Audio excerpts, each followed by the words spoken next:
Hello and welcome! If you're new here, my name is Brenna. I am your Dramatizing the Mundane DM, and welcome to Tales from the Catacombs. This is our tabletop RPG adventure that we are thrilled to share with you. Today, we bring you our special side quest, Add Your Proficiency, the No Rolls Barred Q&A that gives you a behind-the-scenes peek at our tabletop games. So join me in picking the brains of our guests tonight. Let us say hello.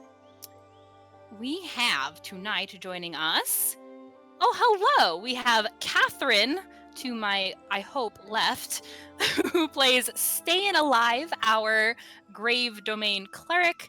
And we have Kassie to my hopefully right, who plays Viola Veregarden, our champion fighter. Is that the right subclass? Something like that? Your guess is as good as mine. Awesome. I know we had this discussion briefly when we were first making her character. So, okay, if you're new to D&D, which I sort of am, so apparently there's some classes that are like meme classes. They're jokes for some reason. I don't understand why. I think they're all pretty cool. But apparently, like, rangers are like a meme where like, yeah, they hit a point and then they're just like no good anymore. So then you found all those people who are like homebrewing cool ways to make rangers interesting. And I feel like fighter might have been one of those classes, but fighters, maybe also for rangers, Wizards of the Coast actually decided to like adjust the rules. So now from the get-go, fighters have some extra stuff that make them not do that. I think that's why we're trying to figure out like what subclass do you have? So how do we make sure you're getting, the full oomph that Viola can bring? Because my goodness, if you've been watching our sessions so far, Viola's kind of a boss, and it only took until I think 2 sessions ago to figure out what can actually stop Viola. We'll talk about that. We'll talk about that in a minute. But welcome, everyone. It is wonderful to see you. If you're joining us in chat on Twitch live, hello. It's really nice to have you. Have your questions ready for the end for these two or for myself. Hi, I'm Brenna. I'm the DM. I said that in the beginning, but I'm going to introduce myself again. If you have questions for any of us, we will have those as the last thing we do for the evening. Because first, I want to make sure that the three of us who have far too much time in between our sessions just get to gaggle about Dungeons and Dragons because it's something we do like a lot. So we're going to spend plenty of time doing that tonight. The way this is going to work, we have our lovely players here who will be rolling some dice, real, tangible, delicious, clicky-clack math rocks, real dice that they'll get to roll tonight, and that will kind of determine which questions that I have prepared for them from this lovely list that they'll answer, and we'll get some cool insider looks at both our players, Catherine and Kassie, and then our characters, Ste'yn and Viola. This is also actually a really fun pairing, right? Not just because the last time it was like boys' night and tonight is like ladies' night. I should say like men's night and ladies' night.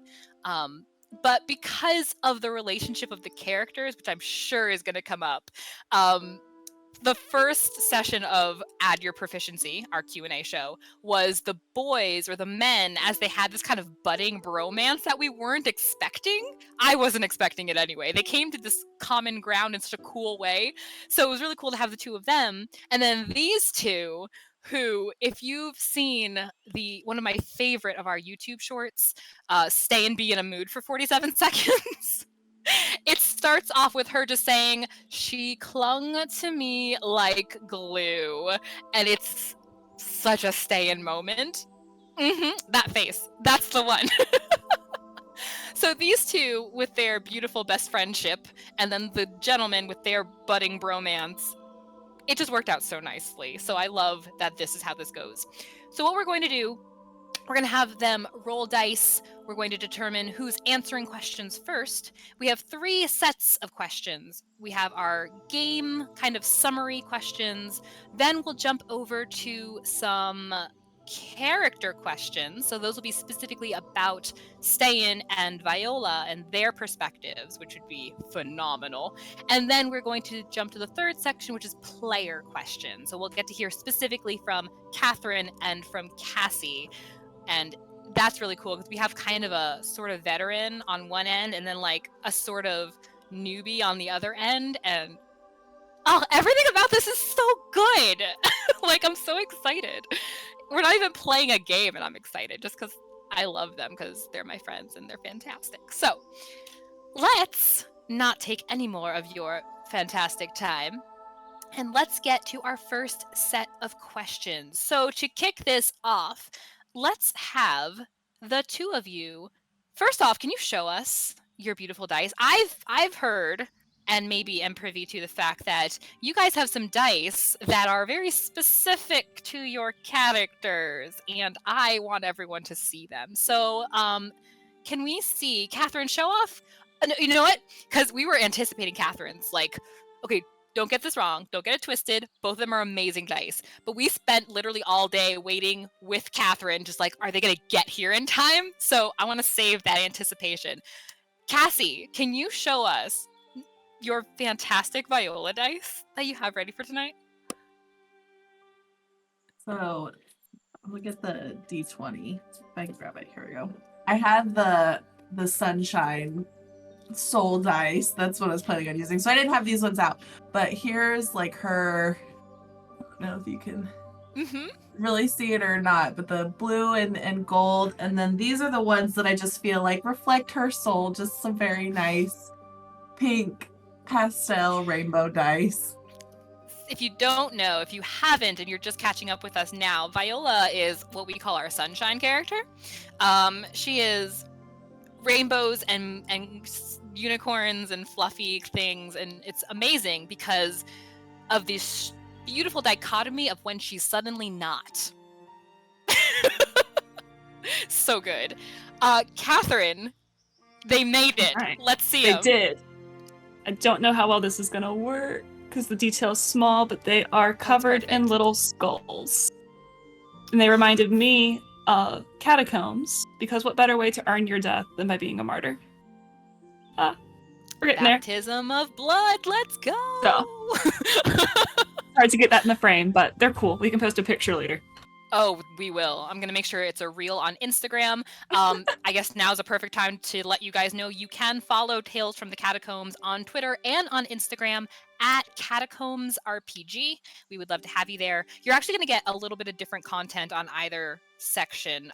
Twitter is going to be a little bit more of the kind of laid out structured stuff because right now it's easier for their DM to do it that way. And Instagram is going to be a little bit more of the impromptu, hey, oh man, Cassie's dice came in, quick, make a reel. And that's what's on there. So there you go. All right, ladies. I was about to say ladies and gentlemen, but it's just ladies tonight. If you would be so kind, let's roll those dice and see who is going to be answering our first question of our summary section first. What are we rolling? Go ahead and roll your roll a D10. I think those are the only ones I captured. Unless you want to roll your you know what? Go ahead, roll the D10. It's a D10 kind of night. I got a 4. I got to 6. Show us. Yay! Don't know if you can see that, but it's a little far back. Actually, that's surprisingly clear. For a second, I was about to be like, it's far back, it's fine, but I saw the 6 perfectly. Beautiful. Catherine, you said you got a 6, so we're gonna make sure that the people at home can see what you guys do. So we were actually talking about this before the stream started. We're like, oh, we have so few things actually like put in front of us. This is so weird. And I was like, yeah, it's so weird, as I have 15,000 things just in OBS to play with. So I'm always doing something back here because it shouldn't be simple. Simple's boring. All right. So, Catherine, I gave the gentleman this option last time. I will give you ladies the option as well. So, Catherine, since you rolled higher, who would you like to answer our first question first? You can go first. I don't mind. Excellent. So, the first question of our evening is, give a recap of the game from your character's perspective. So, where we are in the game, from not Catherine's, from Ste'yn's perspective. Give us a recap. Right, so Viola and I arrived at the guardianship with minimal struggle, finding our other acquaintances from that little adventure a few months ago wasn't expected, but I think I'm glad we're together now. After figuring out the first task, which was to be patient, something I'd like to think I'm fairly well practiced in, Viola and Beau got into a fight with someone, and I still think it was a stupid fight, a stupid endeavor. I will not change my mind on that. And in the aftermath of that, Snow gave me a black crown of roses, which I can only describe as a sign from Atala that I'm with those I should be right now. But we soon received our next task, and it was meant to be a simple task to practice patience again.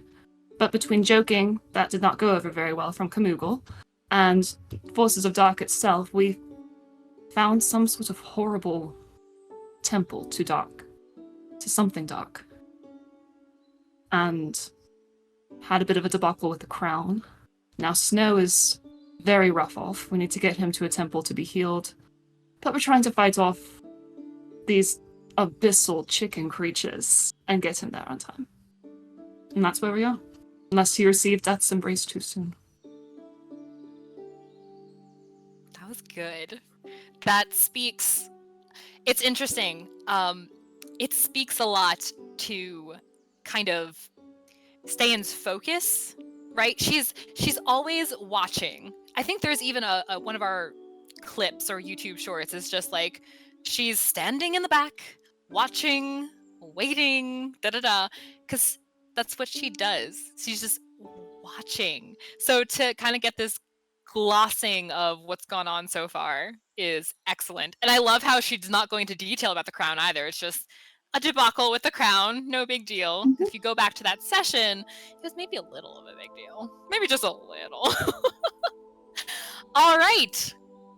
So, the recap of the game so far from Viola's perspective. Let's hear it.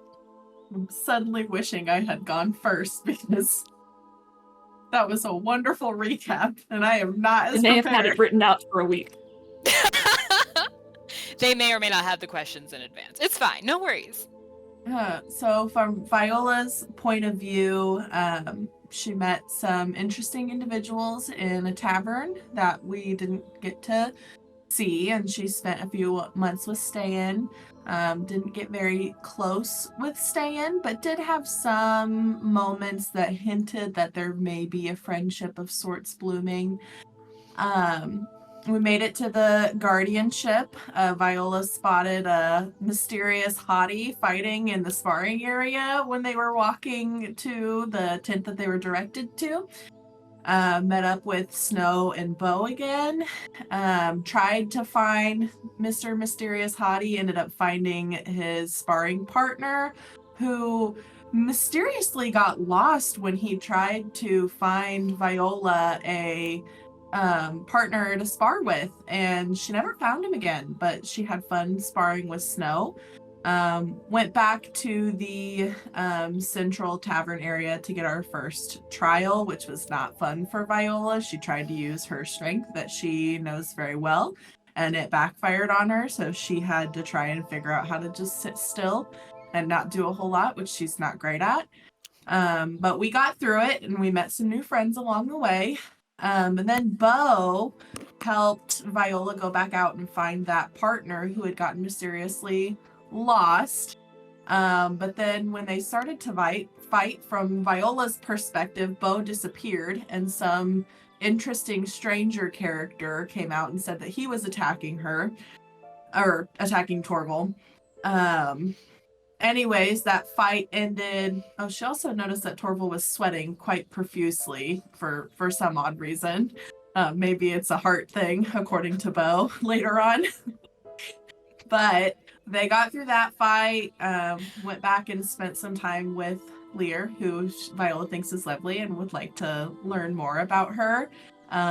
Next day, they got their first... Oh, actually, that night, Viola discovered that she is not as good at sneaking as she originally thought she was. But next day, they get their first assignment. Viola was very excited because that's kind of what she came for. They got to where they were going, ended up discovering some interesting things down below, and had a not very fun time with Bo and a strange, stinky cloud that appeared around her face and made it so that she couldn't talk, which is, again, not fun for her. She's not very good at not talking. So, get through that, had a bit of a blow up at Bo, which she does feel bad about because that's not normal for her. Ended up going back down to the cavern and is a bit concerned from Ste'yn's behavior because she hasn't. Oh, actually, I glossed over a very important moment for Viola. The hug that she got from Ste'yn finally, that she has been waiting for so long. Then they went back down to the cavern, and she's somewhat worried about Ste'yn's behavior because it is out of character for her, but Viola respects her enough to feel like she kind of knows what she's doing and trust her. And now we've discovered that our friend Snow, who Viola originally was not worried about, is not in a good way, and they're trying to rush him home. And at the moment, she's trying to fight off the fiendish... Speaking of fiend, she has a little friend sitting on her shoulder that she doesn't know about. She just knows there's some... Oh, wait. No, I think Ste'yn did finally tell her. She does have a little friend sitting on her shoulder, a fiend, actually, not a friend, that she's very much not excited about, but ignoring it for the moment and fighting off some very scary naked chicken looking things, which is what she enjoys doing, and she is going to press on doing that to try and keep her friends safe and make sure she's following orders from her captain.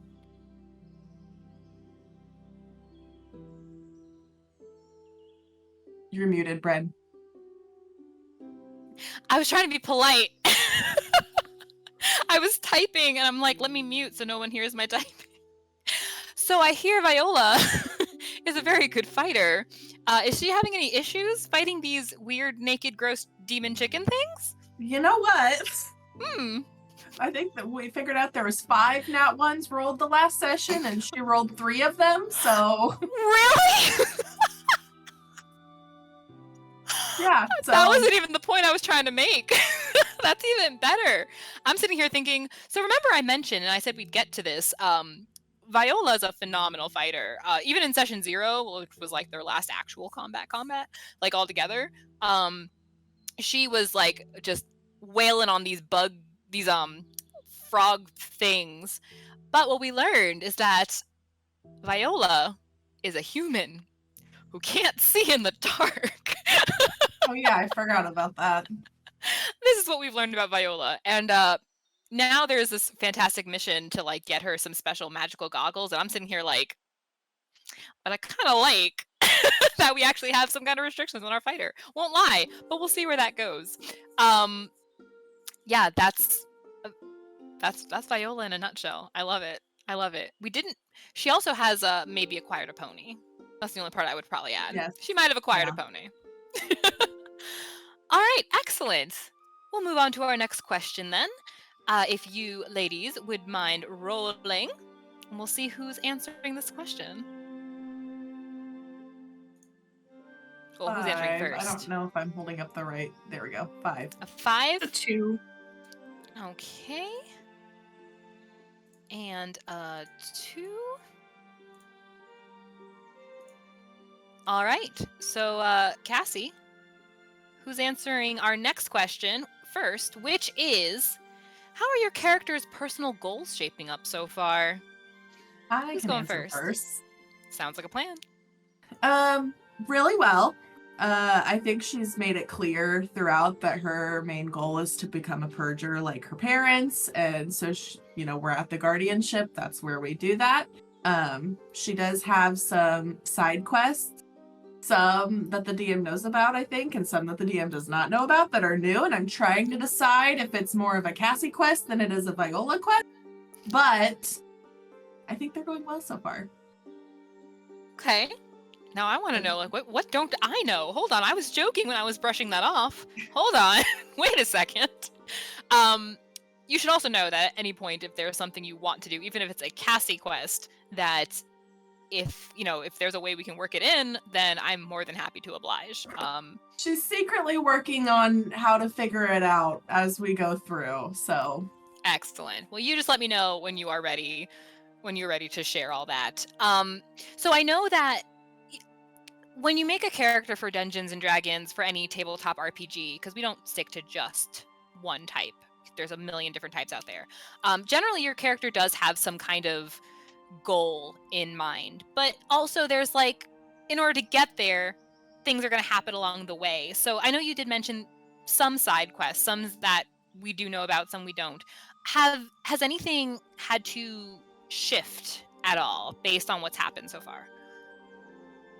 I mean, not really. I feel like her other main side quest that is kind of not necessarily obvious, but it's not a secret. She's just trying to make friends. She just wants to have friends. And that's going well in some instances. Like with Ste'yn, I think they've become a lot closer as time has gone on. Obviously, with the polar bear, it didn't go as well. That was my next question. How's the bear doing? I hope we get to see that bear again. If we don't, I will be sad because Viola would like a second chance. Is it spoilers if I say you almost 100% will see the bear again? I mean, I kind of guess. I feel like you want the bear to happen just as much as we do, so. Oh, there's so many things I want to happen, even more than you guys do. Including the bear. Hey, Catherine, how's it going? It's going pretty well. Excellent. How's it going for Ste'yn, though? How are her personal goals shaping up so far? They are shaping up quite well. She is hitting the point she needs to continue her pursuit to fight for the light and ensure that deaths are earned and given when they are earned. Okay. She's to the point. I would follow up with the same kind of question. Based on things that have happened, you don't have to say specifically because that might go into our next questions, but has anything shifted or made it more or less difficult as far as what she wants to accomplish so far? Not a lot has happened. It's only been a few days, but figured we would just see. Has anything shifted at all? She has a little bit more focus on the people who have become her party in a way, the people she's been traveling with, of protecting them and helping them as they hopefully avoid foolish deaths and instead work for the light. We're not even just making sure we actively avoid these deaths. We're just fingers crossed. Please don't stupidly die. Please don't, get cursed in an underground temple or tick off a bear. Don't do it. Yep. All right. Very good. Then we shall move on to our next question of our summaries. And these are meant to go a little bit quicker. Just, we're just summarizing from your perspectives. So we'll have you ladies roll with your clicky clacky. 7. 7. It was a 6. Thank you for not tying. Your DM appreciates your service. All right. With these in mind, our next question. I didn't get that ready during your talk. That was my bad. Our next question, and Kassie, you can decide who answers first, is what moment has affected your character the most? So what moment so far has affected your character the most? I'm going to let Catherine go first. Okay. All right. The moment that has affected Ste'yn the most, so one that really was a moment of chance, and that was when she got the flower crown from Snow. I love it. We went into detail, I think, in game. I think she admitted why that was such a moment. Can you also tell us here, in case people still have to catch up on our fantastic sessions, which you absolutely should, and you can use Command TFTC if you are here on Twitch with us live. Command TFTC will take you to our YouTube channel. And if you're watching here on YouTube, I guess pause the video, roll on back. But explain to us why that was such a moment for you, for her. So, a few different reasons. I think the main one is that roses are a big symbol, almost the symbol for the her goddess for Atala. And black roses particularly have a connection for Ste'yn from a vision she received as a child of her goddess with this sash of roses, one of them burned and blackened, and pretty significant to her. She's kept that with her a lot. Not going to go into more detail about that because that's spoilers. But so she also hasn't received many messages, many signs from her goddess lately. Atala's been very quiet. And so as she's standing there after that, she calls a stupid fight between Viola, Torval, and Bo. She's very upset, trying to decide if she's going to stay around, what she's going to do. And then Snow, just being Snow, asks, "What's your favorite color?" And gives her a crown of black roses, which he later admitted he was originally going to do black chrysanthemums because that's more symbolic of death, more symbolic of Ste'yn's vibe. But the fact that it ended up being roses was just like the little nudge that Ste'yn needed from Atala that she didn't know she needed. Can I also just admit that that was 100% not planned.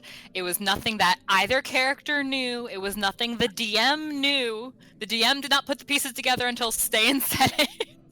It was just a beautiful moment that was so natural. It's also one of my favorite moments in the game so far. It was so beautiful.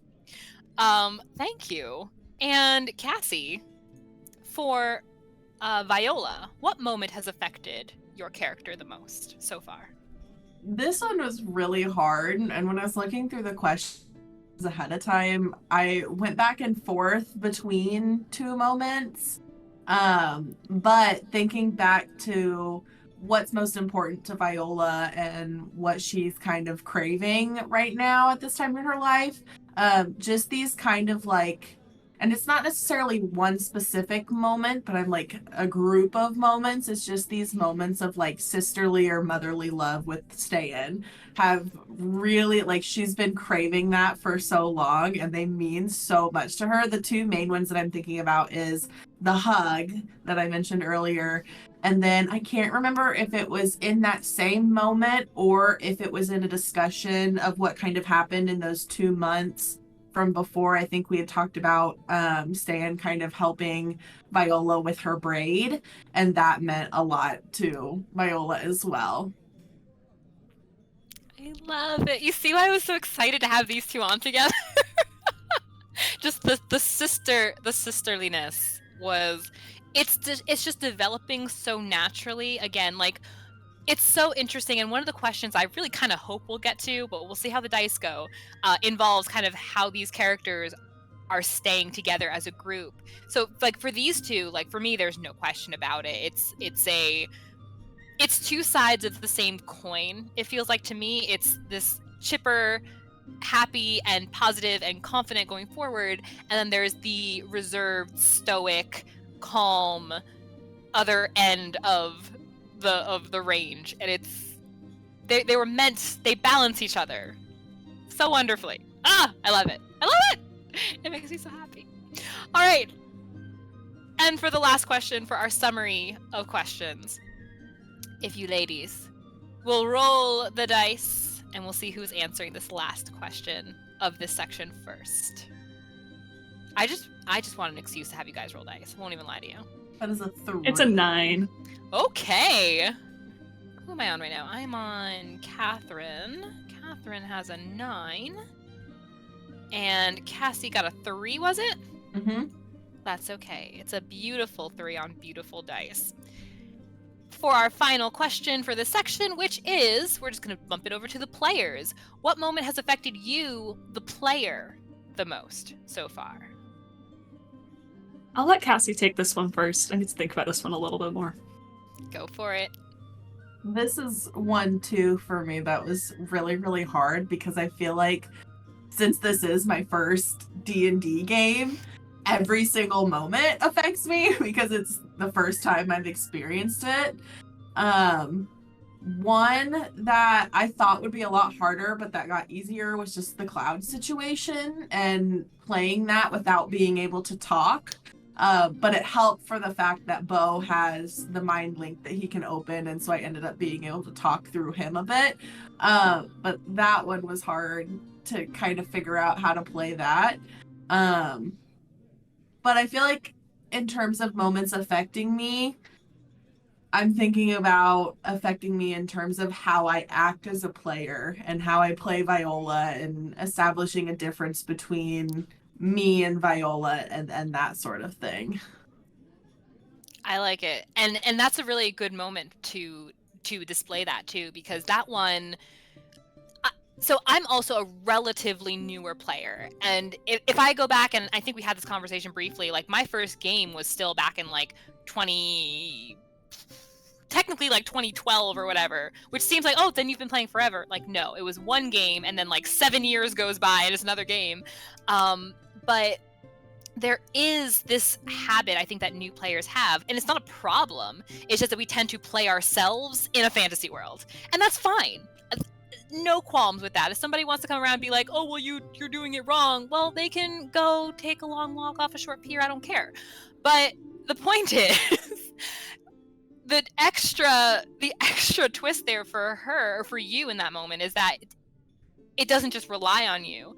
You are now relying on Bo or David to have that link open. So if you're talking, you're expecting to be heard, but it's going to come down to him. So there was this moment too where he's getting upset because Viola had tackled him, and he's already mentioned at least once, he's mentioned like he doesn't like close contact with people, especially very sudden close contact with people. And Viola tackles him, and she grabs him, and she's dragging him away, and she's doing this out of love, and he's just getting ticked off. So he's just like, I sever the link. And she's just like, what? What? And he's like, she's still trying to be like, what? And he's like, I sever the link. But what are you gonna do, right? As a player, you understand, like, I can't do anything else. I'm just gonna start waving my hands. The character especially, but like you, the player, have the meta of, I'm gonna play along with this, but what do I do now? So it is like an extra challenge. I appreciate that moment for you. Catherine, have I stalled long enough for you?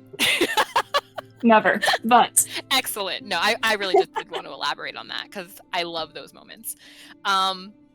What you got for us? What moment affected this you? Question more is like, what moments have I been thinking about the most, or what moments have like stuck with me the most? And only a couple of these moments have, like, one of them's come up in a dream that I had, and that was really wild. And that was Snow's appearance being described, like just that image of what Snow looks like crawling from out from that horrible place. He's crawling up, and it was just so creepy. My mind latched onto it, and that night I basically had a nightmare about it with some other monsters and stuff. But we're good. Another moment that has stuck with me is probably Ste'yn's nightmare, her dream sequence that happened very unexpectedly. Did not have any idea something like that was coming, and I thought it was really cool, really well done. I'm curious for what it's going to mean for her going forward. As a DM, I appreciate both of those moments. The latter, because that one was mine. The former, because that one wasn't mine. That wasn't my description, in fact. That was given to me. Some conversations, right? So things will happen, and I'll preface this with, I'm a pretty new DM. And so sometimes things will happen in our game, and then we sort of have to discuss a couple things, like these little details I might have forgotten about, or how things might further be affected that didn't happen in the game. So we talk about it out of game. So that was one of the things that Josh and I had a brief conversation, because something was going to affect him, something was going to happen. So we actually worked together on that one, and he perfected that lovely description. So you can thank him for your nightmares. I literally have a copied, like a screenshot, like a description, and I was like, all right, I'm ready to read. A fantastic description. It was really good. So thanks, Josh, who's watching in the audience. Hi, guys. Hi, Josh. We love Snow very much, and we love you. Fantastic. I love it. Cool. And I know exactly where those dreams are going, but we'll talk about that later. So we're going to move on to our next section, which are going to be character questions. So these are going to be, we have a set of 10 questions that could be chosen by either one of our ladies here, but we're going to roll the dice and let them determine which questions they're going to answer. So whoever rolls the highest, again, will get to determine who answers first, but they will both get an opportunity to answer these questions because I am selfish and want to hear as much as I can about this. So are we let's have you rolling guys- for the question and then rolling to see who answers? You know, I think I ran into this problem the last time too. Would you guys like more opportunities to roll your dice? Well, I'm just thinking if we're always going with like the higher number dice goes first or something, we're not going to get to those lower number questions. Because if you match it to the number on the dice. Well, you're definitely rolling. We're rolling to see what question gets answered, for Cool. sure. Yeah, let's just do that, and we're just gonna snake it. We'll just start with you, Catherine. I don't remember how we did it the first time. Won't even lie. So, we're gonna have Catherine roll for our first question. That is a 9. A 9. Oh, I love this question. You guys can The one I now didn't prep an see. answer for. No. Of course it is. Of course it is. I think I did have them roll because then we would determine from here who would go first, but we're not going to waste all that time. It's fine. It's fine. We're a professional stream. So, question number 9 from our characters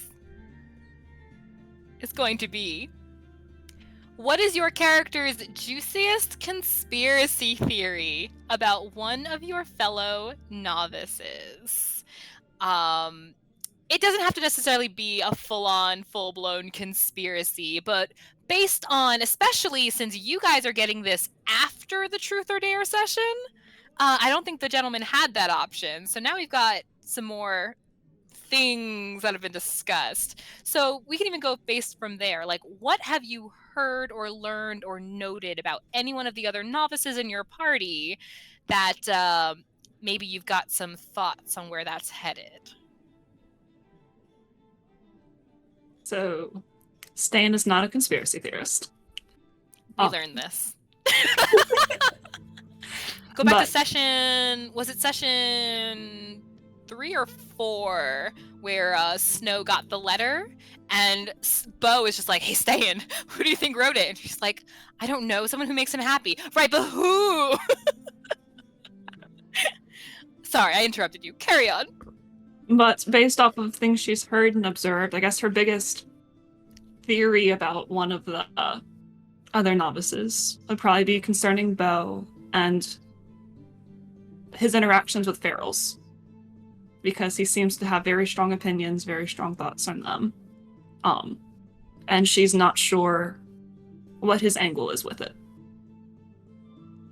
So what conversation tipped her off to wonder that?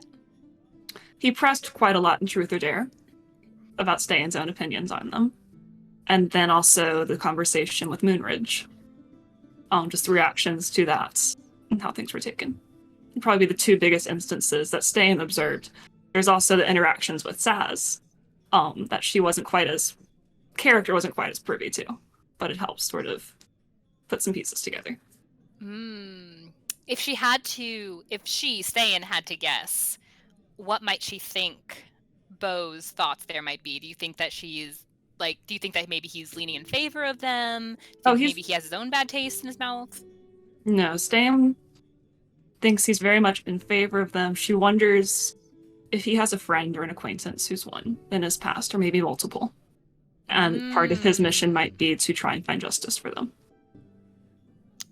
That's fascinating. We just built a conspiracy theory for Ste'yn. I'd like to congratulate Ste'yn's first conspiracy. Way to go. You are now a lovely young lady who gossips. Congratulations. All right. And chat, Josh is saying maybe he has a sister too. Oh boy. Who knows? Oh, Who boy. knows? I love it. Oh, goodness. Kassie, you'll also get an opportunity to answer this question 9. What is your character, so Viola's, juiciest conspiracy theory about one of your fellow novices? This is also the question that I did not answer, and it's Love it. even this much. What I talked about earlier with drawing that line between Kassie and Viola, this is where it gets the hardest, because I am very much a conspiracy, like, tell me all of the things kind of person. And so I have a lot of conspiracy theories, but Viola, she's just living her best life. I don't think she has any room in her brain for those kinds of thoughts.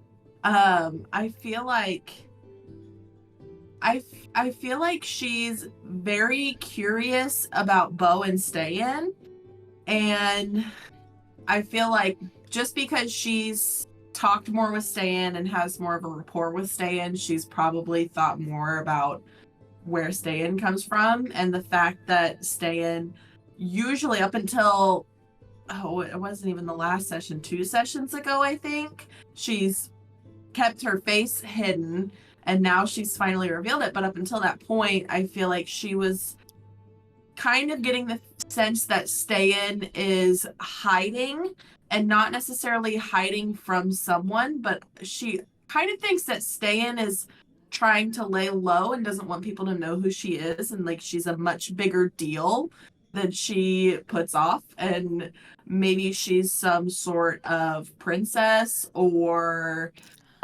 even maybe somebody high up, because Viola doesn't know much about religion, clerics, that sort of thing, so maybe she's someone who's high up in the church, for lack of a better term. And I feel like she's doesn't want necessarily people to know who she is, potentially, which the DM knows these sorts of feelings from Viola, so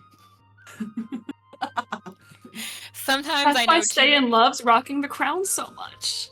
Oh, one day. See, the DM gets what the DM wants, and the DM may want that crown on Ste'yn. No, I'm kidding. I can't just, like, jackhammer the whole thing and be like, and she takes the crown and puts it on her head. We don't even know where that thing is right now.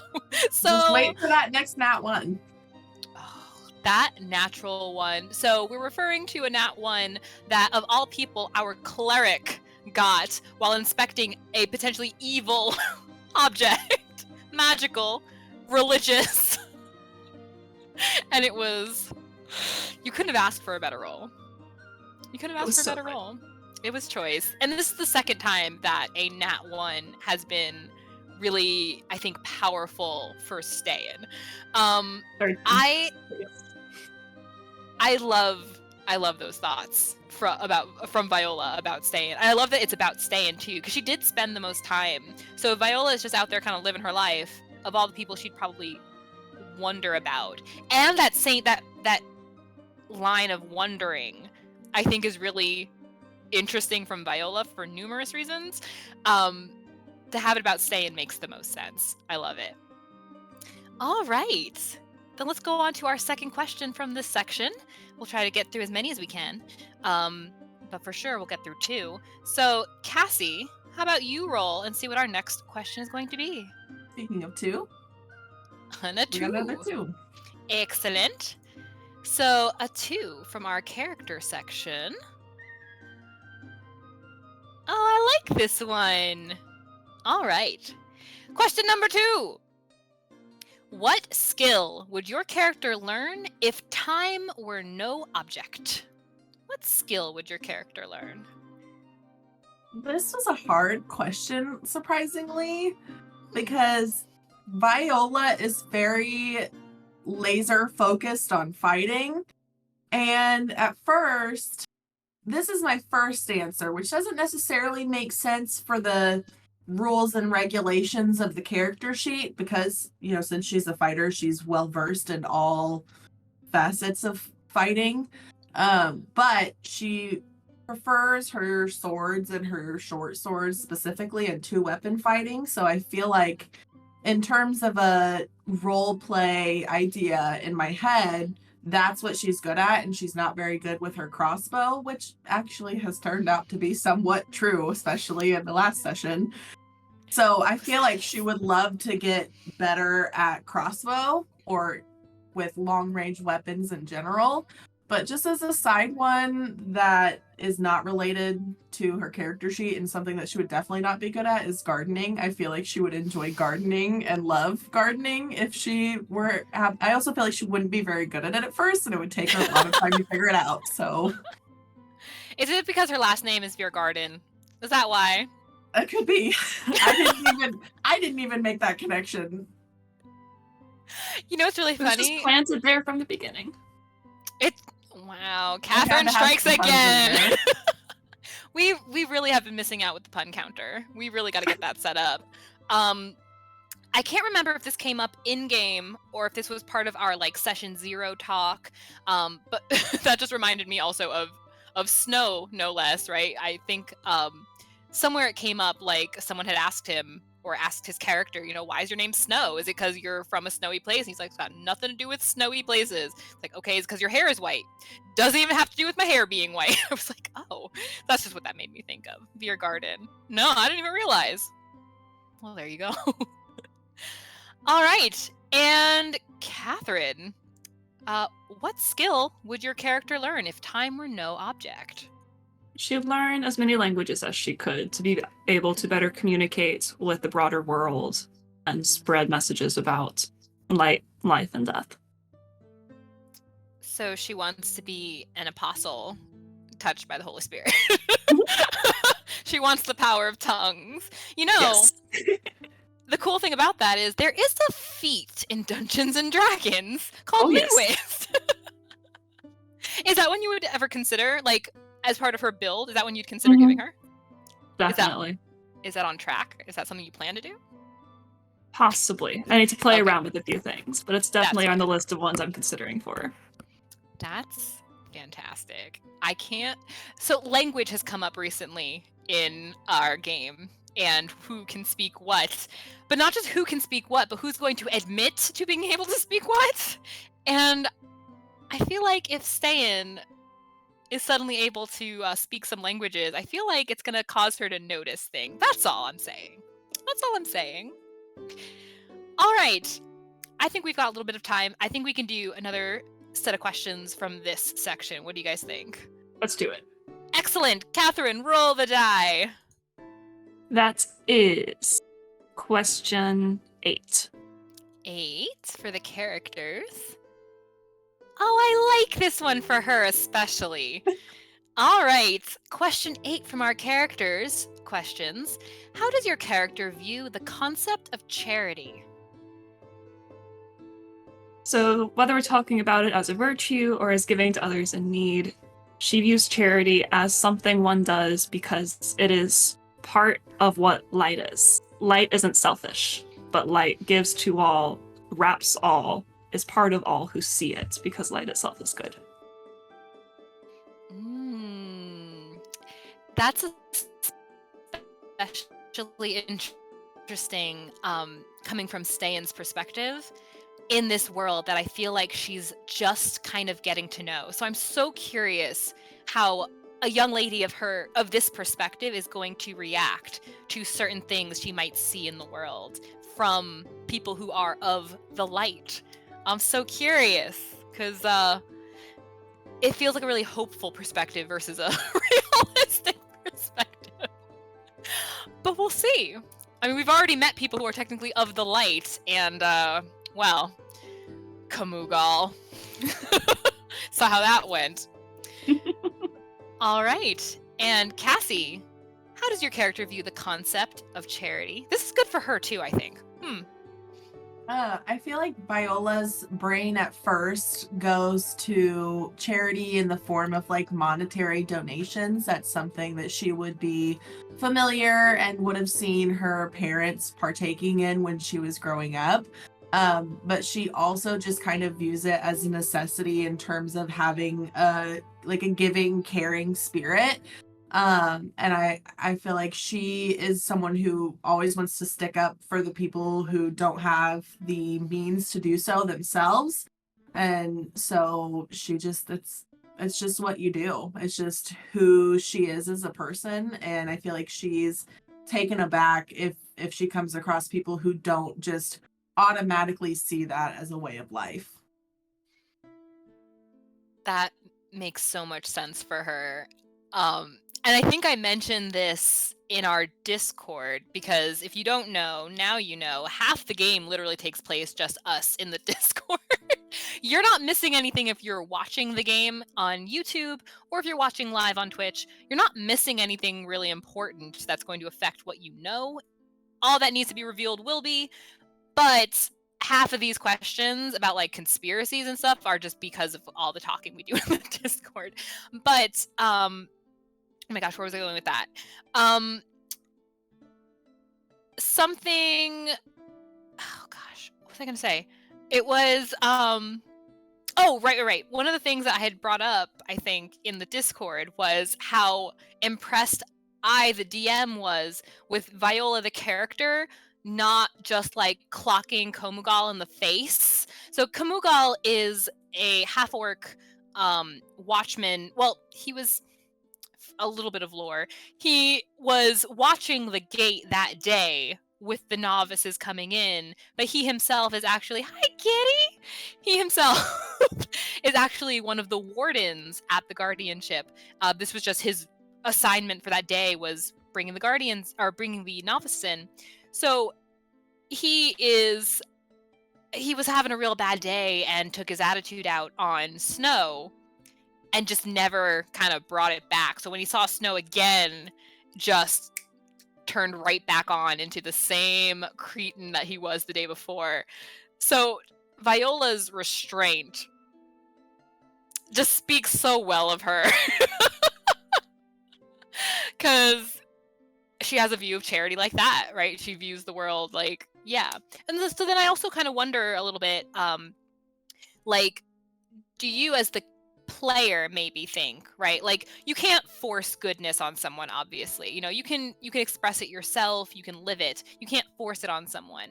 So for Viola to have the perspective of, you know, obviously anyone I meet should view charity this way, the way that she does.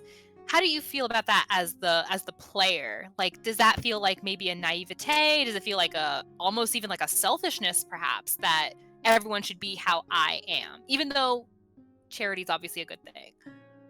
I feel like for Viola, it's definitely coming from a place of innocence and being naive and just not really understanding truly how the world works. And I feel like she almost has this storybook view of good and evil. And so she feels like evil is just off somewhere else, and it's like one entity or one big bad guy causing issues in a sense. But it just comes from her innocence and her being naive. And she's discovering more as time goes on, but I feel like it's going to take a lot of experience to undo that which has already been ingrained in her. I love it. Aww. I love that both of them are coming from this perspective, and now I, as the DM, have this excitement for how these two young ladies are going to view the world as it becomes very real for them, and less of that storybook, you know, picturesque, this is what it should be, and then the reality of what it really is. Especially because this is if I had to put a genre to our game, it's more like a gothic dark fantasy versus like your typical just, hey, we're D&D adventure medieval, whatever. There's going to be darkness, and not just darkness in the literal, there's a dark entity whole nature to it, but like there's a darkness there. So it'll be really eye-opening for those two, I think. And then our last question from this section, Kassie. Right? It's Cassie's turn to roll the die? Excellent. 4 questions per section. Yes. A 1?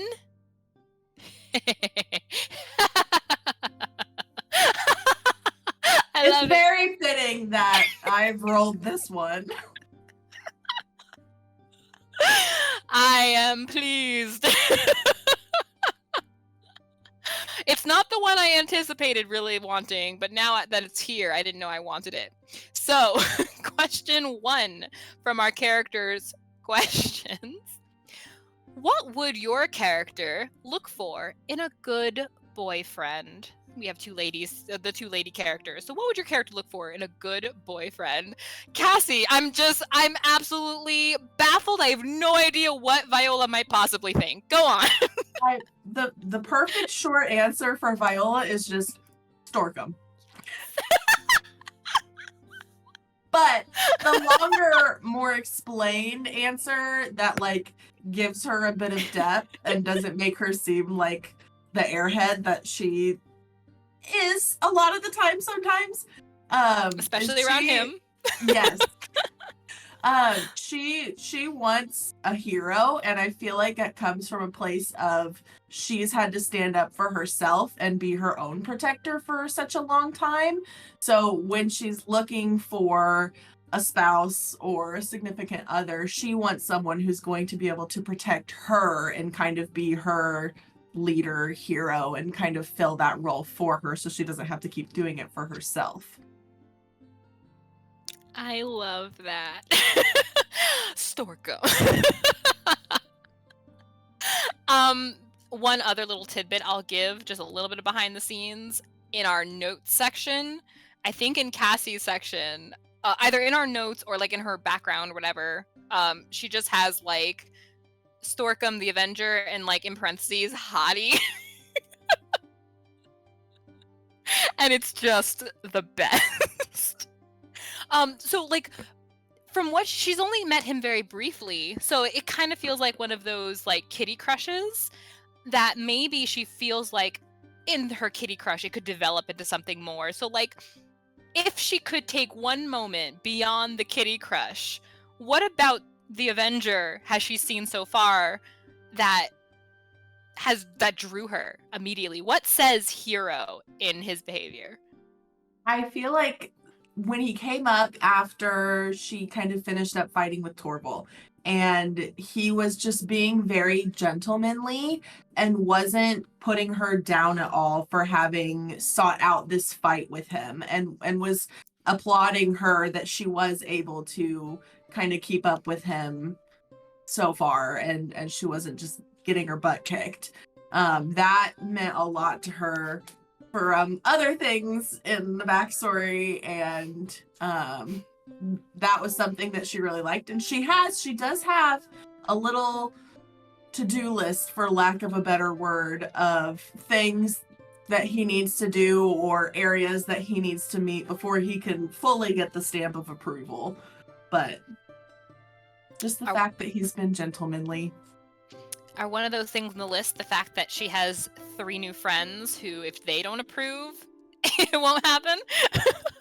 Ste'yn is on the list. Bo, Yay! she doesn't trust Bo's judgment, so Bo's approval is not on the list. Snow is kind of up in the air. She thinks that Snow has her best interests at heart. Not that she doesn't think Bo has her best interests at heart.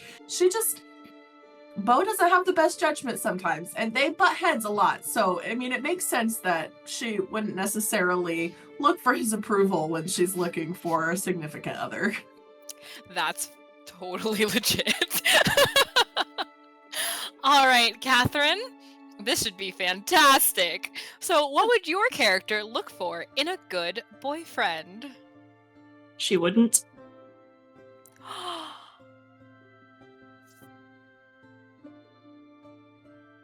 I feel like I need to prod at this one a little bit.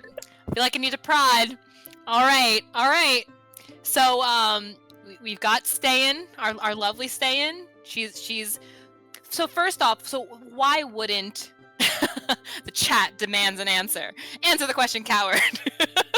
So what is it about Ste'yn then that you would say that she would not? She's so very focused and driven on what she is called to in life, that the thought of love, the thought of looking for love like that, the thought of who she might want or what she might want in someone, I don't think it's ever even crossed her mind, because it's not something it's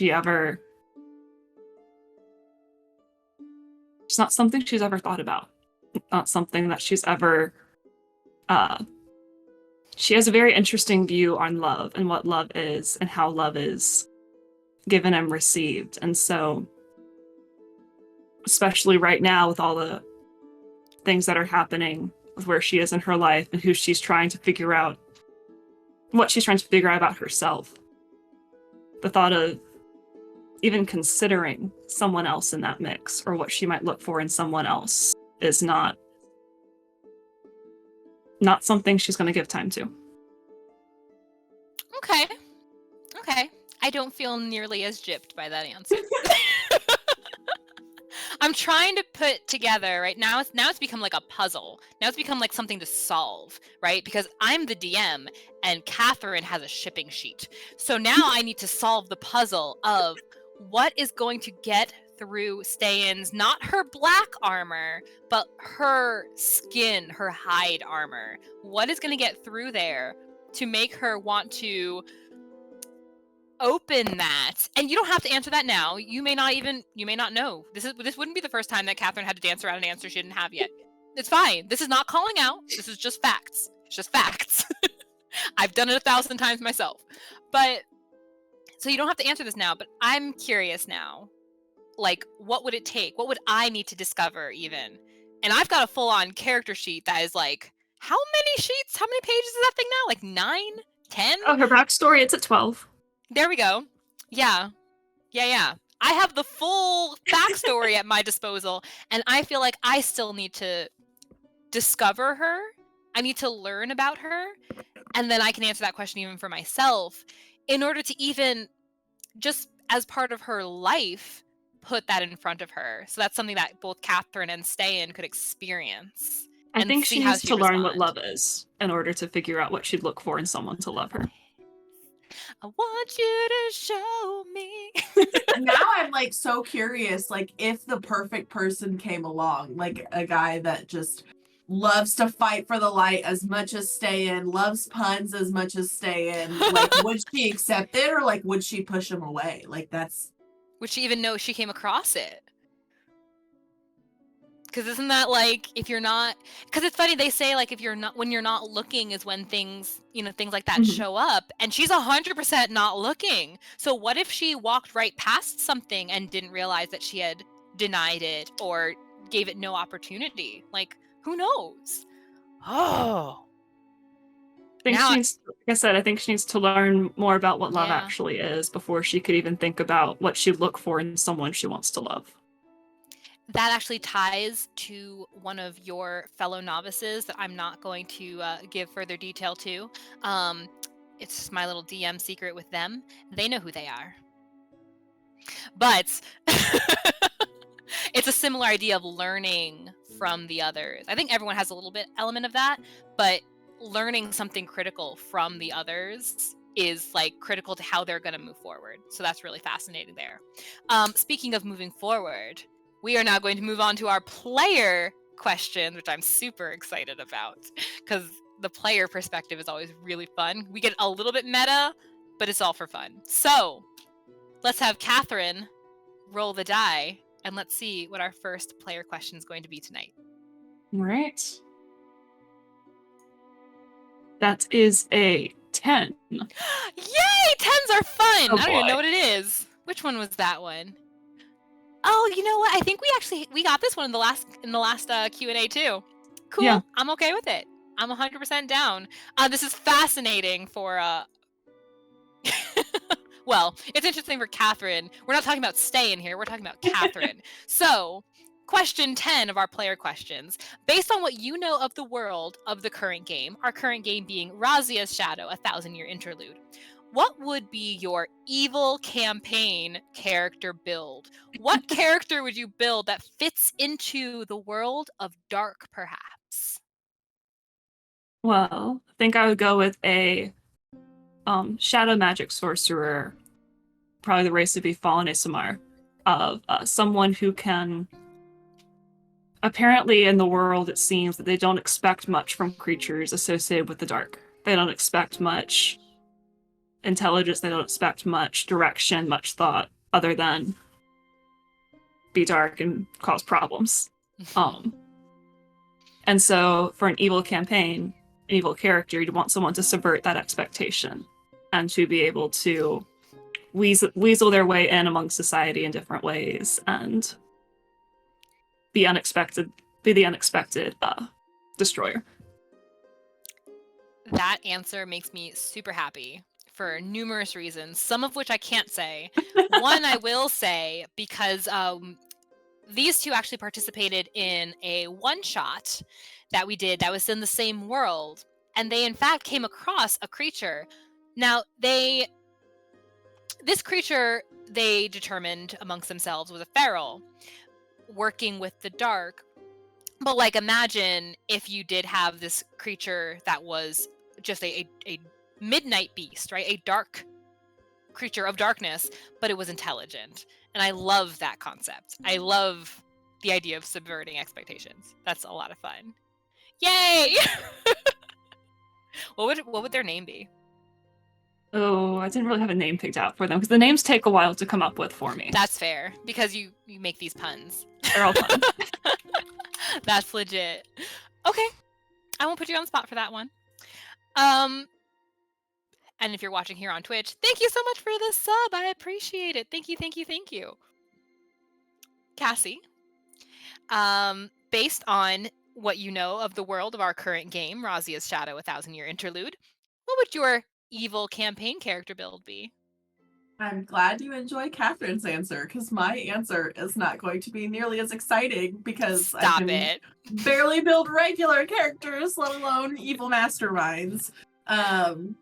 But the first thing that popped up into my mind, and this is going to be super random, if you've watched Game of Thrones, there's a city with these like keepers or whatever that Daenerys visits.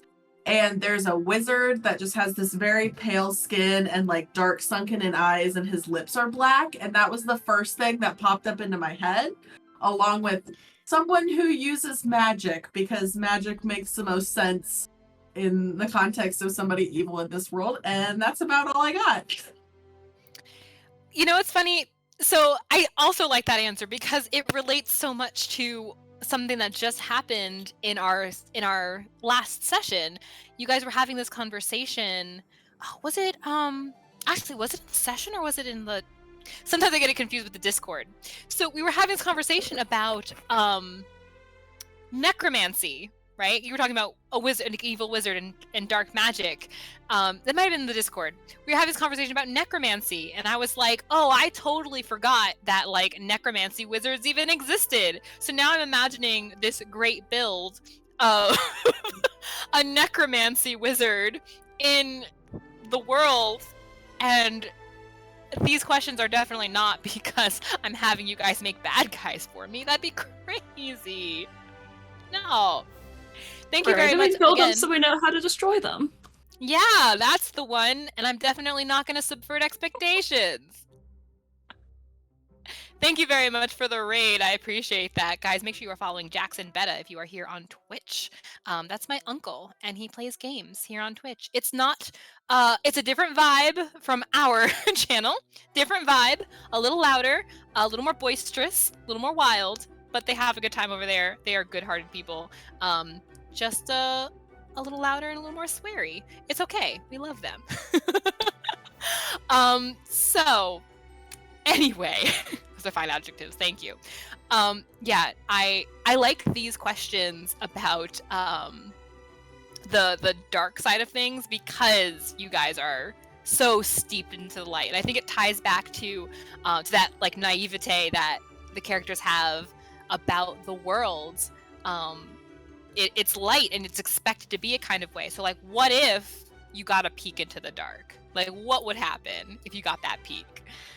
And now I'm definitely curious. Definitely curious. Let's move right along then, shall we? Kassie, if you'd like to roll for our next question from the players' questions. Don't let the cat eat the die. I know, that's why he keeps coming up here, because he likes the dice. 3. 3. What does that bring us? Let's find out. For our player questions. So if you are just joining us, we are so glad to have you. We are doing a Q&A, get a chance to talk to some of our players from our Tuesday Dungeons & Dragons game.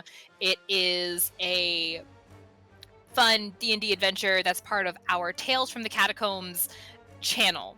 over on YouTube. So we play it here live on Twitch. It ends up over on YouTube. It's a great time. And we get a chance to kind of catch up and talk to the characters, because it's definitely just an excuse to talk more D&D for 2 hours. I'm not mad about it. I'm not mad. So our next question for our players from the players section: what came first for this character? Name, class, or vibe? Does this question sound familiar, Catherine? It's a little bit. A few of these questions sounded very familiar.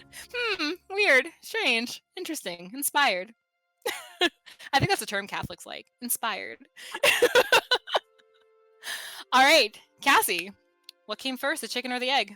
This was one of my favorite questions on the player questions. But it was a hard question to answer because I can't remember anymore because it was so many different things happening at the same time. And so I think I'm going to go with class, because that was the main motivator behind who Viola is and her story. And really, I just got on YouTube and was watching a bunch of videos, and the two that interested me were Ranger and Fighter, and everything kept saying that Fighter was the easiest for new players, and I was like, okay, bet, that's what we'll go with. And so that, and then coupled with, I had done this, there's like it was an app called like My Heritage or something, and it was when that AI time machine with all the pictures was really popular. I had done that, and I had gotten this picture of I don't remember which like timeline it was supposed to be from. It was either Roman or Greek. I want to say Roman, and it was this, well, me, I guess, with like very long blonde hair, and I had a gold leafy crown on, and like this blue cape situation. And so then that became the picture inspiration for the rest of Viola. And it's funny too, because the vibe that I had originally intended for her was totally different than what ended up happening in the actual gameplay. And I had intended originally to play her as more of a Brienne of Tarth kind of character and vibe. And then too much of me just came through, and it turned into just, I'm happy to be here. I love it. That's one of my favorite moments is Kassie, and we talked about this briefly earlier, how when you're kind of a newer player or a brand new player, you just pour out. Like, it's you in a fantasy world, and we're cool with that. So when she came back and told me, I told them that after session 0, if there were any adjustments they wanted to make to their character sheets, they were more than welcome to, because we were kind of just figuring things out. And that was one of the things she mentioned. She's like, it was supposed to be like this, but I think I'm gonna go in this direction. And it was great. Do you have the original picture of what that was? You should drop that in the Discord. And if you guys are following us on Twitter and or Instagram, with Cassie's permission, we might go share some more of that good behind the scenes imagery of where these characters came from. While she goes finds that, Catherine, our question for you now: what came first for this character? So Ste'yn, name, class, or vibe? I think I know.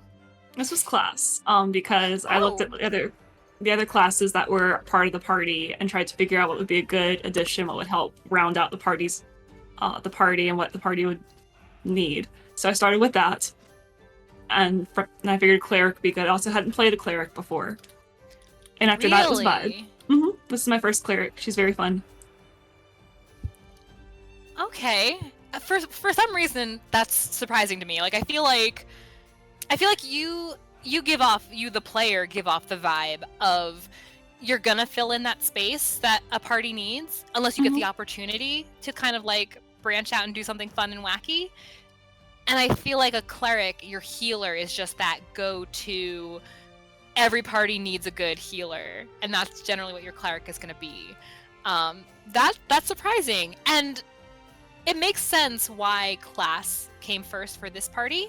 But honestly, I thought you were going to say vibe. I thought that the Memento Mori vibe was well, there are a lot of classes go-to. you could do a Memento Mori vibe for a lot of classes, but when I was designing Ste'yn, it was the class first.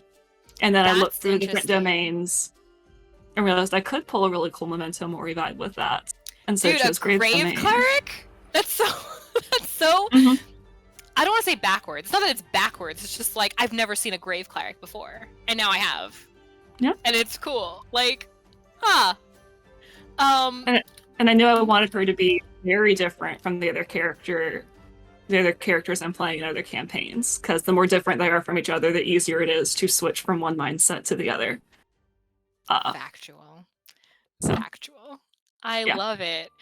For those of you playing at home, this was, in fact, I was asking around because I needed help coming up with this list of questions. And this was one of the questions that Catherine had actually suggested. So I'm super glad that she got to answer it for herself. I was 100% waiting for her to be like, yeah, the vibe, memento mori, baby. No, she was filling in those great gaps. Mm-hmm. I love it. All right, let's get another set of questions in. Catherine, roll the die. See, that is a 1. We're rolling low tonight. That's okay. That's fine. I like this one too. All right. So, from our player questions, question number 1. If you had to change your character's class, what would you change it to? Paladin. No, it's too similar. Pick something else. That's why I would pick it. If I had to change it, it would match her drive, it would match her vibe, it would match her who she is, just be a more fighting than healing focus. That part would shift a little bit. And even not even that much, because paladins still do a lot of healing. Mm-hmm. But if I had to pick a wild card class for her, probably would go... Would make sense for her. Probably some sort of ranger. A ranger.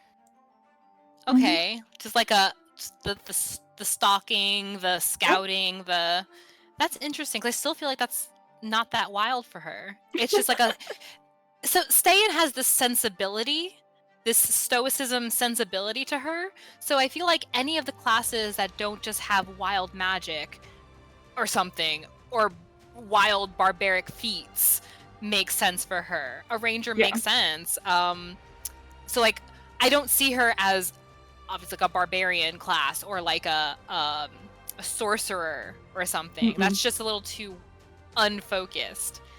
And she's so zoomed in. She's so focused because of so many other factors in her life that it's like there's other things at play. I love it. I wonder if there was a time in her life she considered being a paladin. Like, I don't know exactly how they view the title of the class, right? Like, I don't know if she walks around and says, I'm a cleric of Atala, versus like, I'm a fighter for Atala or a healer or something like that. But I wonder if there was a point in her life, based on what I know of her story, if she might have considered being a paladin and getting to just like bash things for the light instead of healing for the light. I think there probably was a point. Might have to go add it into that story, make it longer. Her edgy teenage phase. Look, Ste'yn as a teenager was a mess. There's so many great things there. We'll get there. We'll get there in-game. Let's save that for in-game. All right. Kassie, if you had to change Viola's class, what would you change it to? Before I answer for me, I would just also like to add that I would love to see Ste'yn as she is now, but as a bard.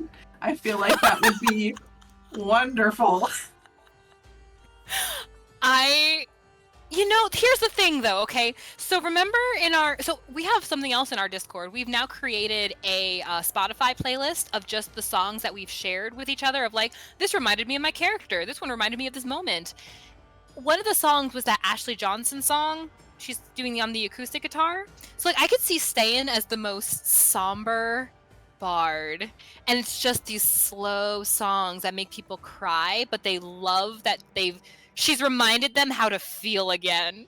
I see it. That would be wonderful. Can anyone say one shot?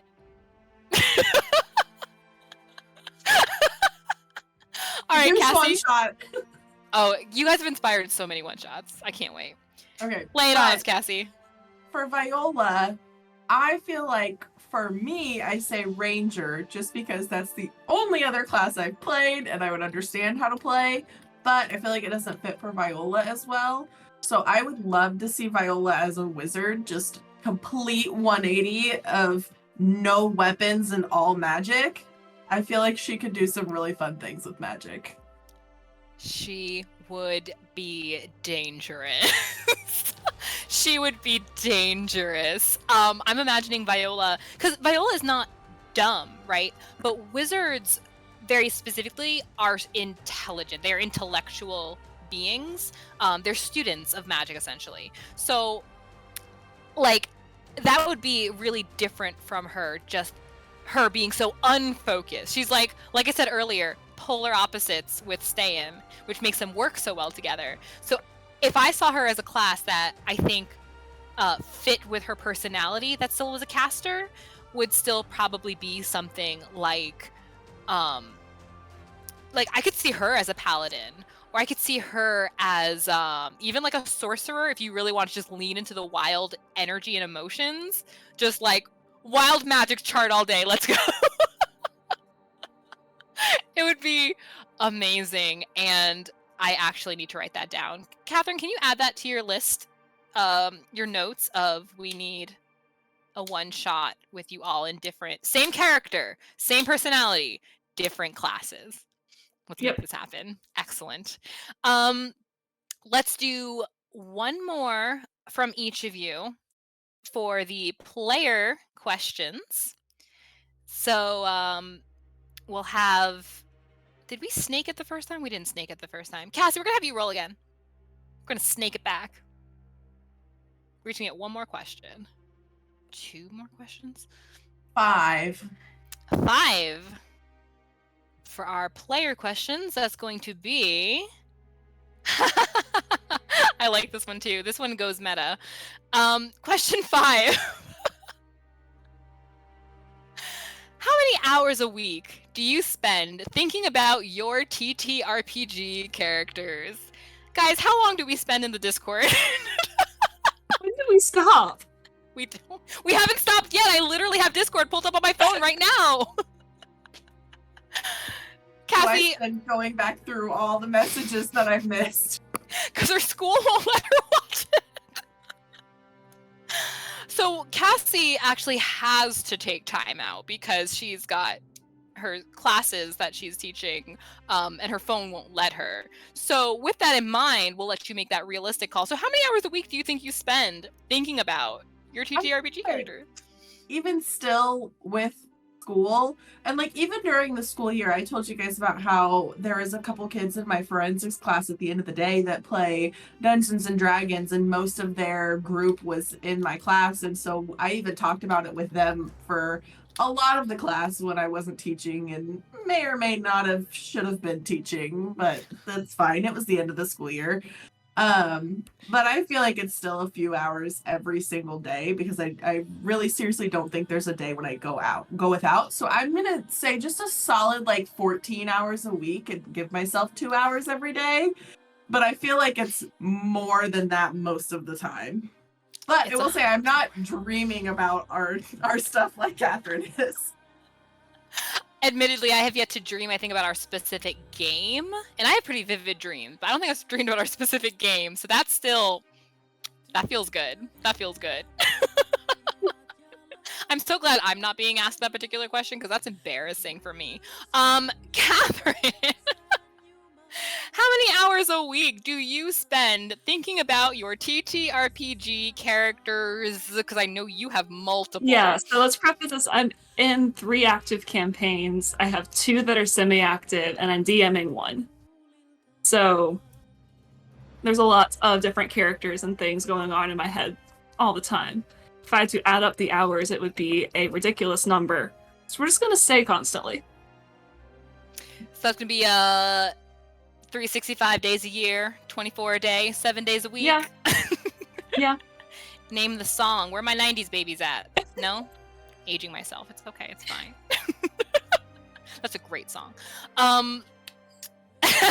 Duke of Pizza's here with me. He knows. He knows what's up. Excellent. Yeah, that's... Look, I can't even lie. I probably would give the same answer that Catherine gave. Like, I'm at work. I just discovered how to have Discord on the desktop on my web browser at work. Mhm. And then I don't have to put it on my phone. So in my phone, which I shared the other day on my own Twitter, I had used my phone like 3 hours less than last week. I think it has a great deal to do with the fact that I got Discord on my work computer. I don't know. Yep. Maybe. One more question. Catherine, roll the die for us. Right, we are going with question. I just like to read it before I say the number. That's fair. Question 7. Question 7. I like this question a lot. I wanted the ones, I was hoping we'd get a few that really asked you guys, the players, about this experience for you. And this one does that nicely. So, question 7 from our player questions is, Catherine, what's something that's a struggle about playing this campaign's character? A struggle you have with this campaign's character? She doesn't like to ask questions without a really good reason to. So she's constantly holding back. She's not going to press for information unless it's like of life or death importance. She holds back a lot from her reactions, her emotions. And that's difficult for me because most of my other characters that I play do not like at all. So it's a different mindset to get into. She just think about why she's acting like that, how she got to be like that, and yeah, it's probably the biggest struggle is just how much she holds back from everything. I feel like that's particularly a struggle because Catherine is our note taker. So she can't use the excuse of her character of Ste'yn getting this information to add it to her list. She just has to wait for someone else. And I already feel the frustration from that as the DM, where I can't just be like, okay, guys, you are going into that room, you're talking to that guy in the corner, and he's going to tell you this thing. Like, I can't do that. I have to describe it in a way that makes you want to do it. Otherwise, my beautiful prop that I just made yesterday that I spent like an hour and a half making is not going to be seen. It's fine. It's fine. I appreciate that answer very much. Kassie, what is something that's a struggle about playing this campaign's character? Goes back to what I've been talking about the whole time and the difference between Kassie and Viola and walking that fine line. And the biggest one that sneaks through the most is minimizing the sass from Kassie. But it has made Viola just that much better. But there were a couple times, like with Kamugal, I think I'm saying his name right, that the sass was pushing it a little bit from Viola, but I just couldn't help it. And then also true. And the moment with Bo as well, it was hard to walk that line of when does Viola caring for Bo's safety stop and her kindness take over of like I'm being overbearing. That was really hard. And I mean, hindsight's 2020. So it's so easy to look back at 90% of the sassiness from Viola and say like, yeah, I should have done this instead. But yeah, holding back the sass. Now just imagine if you were running the whole thing and how many times you would look back and be like, well, I can't change it now. Too late. I said what I said. There was a very interesting moment actually, which I don't even necessarily think of it as a mistake per se, because I can I can imagine dragons for you, Blake, and for you, Father Pizza. So there was a moment out of game where I was sharing images that I liked for, representing these characters. One of them actually belonged to Torval. I found one I really liked for Torval. So when I shared the image, the response I got for it was like, oh, but he looks nice. So I'm like, well, yeah, because he wasn't supposed to necessarily come off the way that he did. It was supposed to be more of, here's your DM lore. It was supposed to be more like, yeah, he's got a chip on his shoulder or whatever. But Catherine's interested. But you know, if you he's clearly got something to prove. That's all well and good. And Viola managed to like poke the bear, but it wasn't Viola, it was Bo hidden who managed to poke the bear. But he didn't just poke the bear of, you know, with the chip on his shoulder with a stick. He poked it with a psychic dagger that causes psychic damage. This is something that Bo's player, David, and I had discussed, is what does it look like to take psychic damage? So what it looks like what we determined was like, it has you, you know, replaying terrible memories or just that shocking pain of something traumatic maybe, you know, and that's why you're taking damage. So this man got hit twice with sneak attack additional damage. With a psychic dagger. So you want to know why he's sweaty? Looks like he has a heart condition? There you go. There you go. So he wasn't intended to come off as like a, you know, like an absolute jerk. He was pushed the wrong way, you know, wrong buttons, wrong place, wrong time. And whether or not I want to actually, you know, quote unquote correct that, I don't know yet. It might just be like, this is who he's become, and that's just the perspective they have on him. But yeah, you'll get a lot of that. Man, if I could just go back and change a little something. But once it's out there, and then you run with it. You run with it. All right. So what I'm going to do now is we're going to kind of switch gears a little bit, and I'm going to present to you chat and you players, if you guys have questions if you in chat have questions for our players, either one of them, both of them, all three of us, for me, whatever it is, now is the time to ask those questions. And if you two, the players, have questions for each other, for me, about anything, now would be that time. We'll give you guys some time to do that. Does either one of you guys have a question while we see if chat does? No pressure. It's totally okay if you don't. I have one for you, Brown. For me? Yes. I wasn't ready. You didn't send it in advance. You asked me. You asked, know. and then you did it. No, I'm kidding. I know, but sometimes you just gotta be put on the spot. So, the question for you is, what is, obviously no spoilers, but what is a moment that has surprised you in this campaign so far? Surprised me. You can take that whatever way you want. Right? So we've had 8 sessions now. 9 if you count session 0. Surprised. I think you guys find a way to surprise me every session. Like there's every time I plan for an encounter to go a kind of way, you guys are constantly doing something that I didn't necessarily plan for and kind of have to gear you guys in a direction. If I had to be more specific, I think I hate to go back to a moment that we already talked about, but that perfectly unplanned moment with Ste'yn and Snow was just, oh, it was so good. When things are unexpected and how they just kind of fit into place, that was fantastic.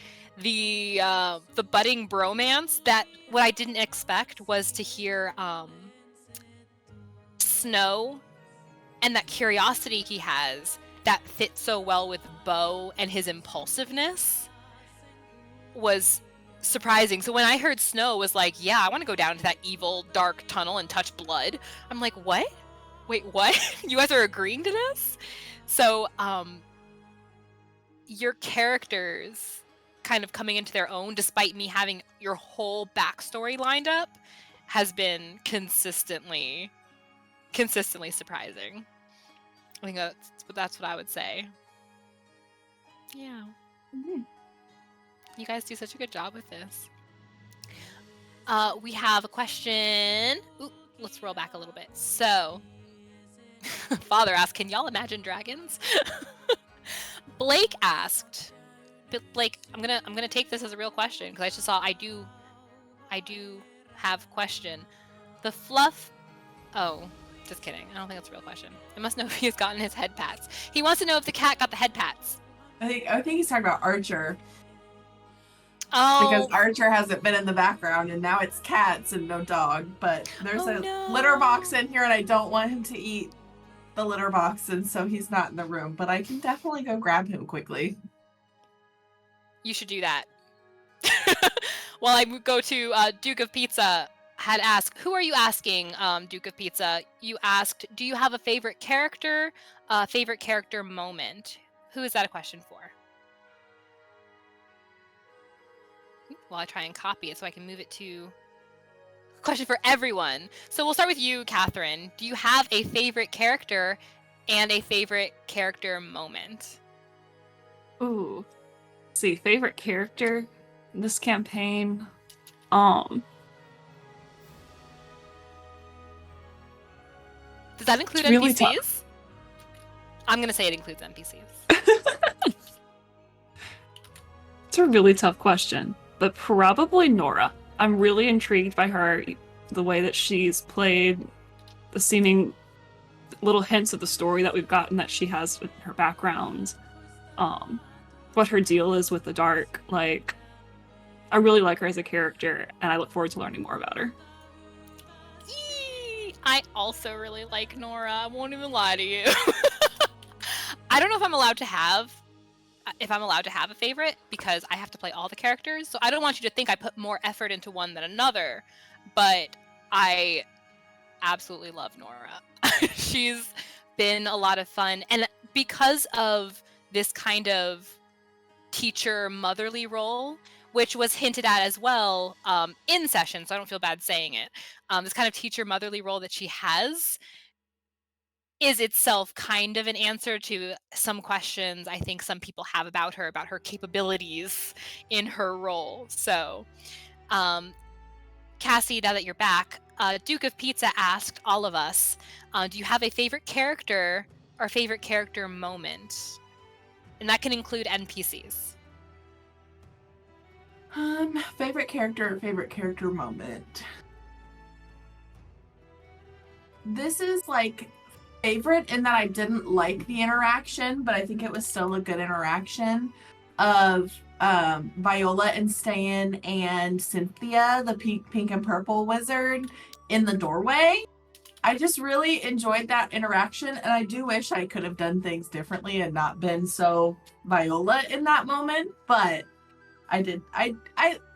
Cynthia's interesting, and I don't really like her that much, but I want to. I want to. Why do you want to like her? I just think sometimes girls that come off as mean girls are just misunderstood. And I feel like she might be in that category.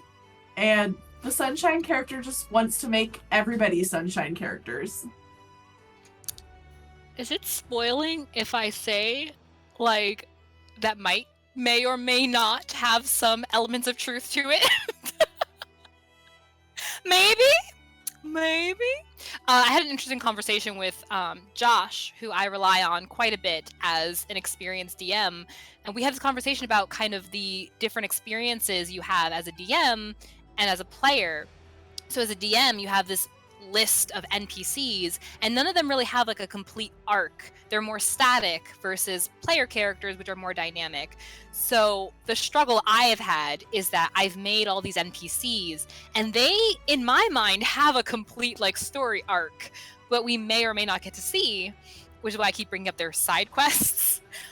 But I'm not gonna force you to learn more about a character. If you happen to, I have every intention of giving you a pretty well-rounded character, and whether you like them at the end of that is still going to be up to you.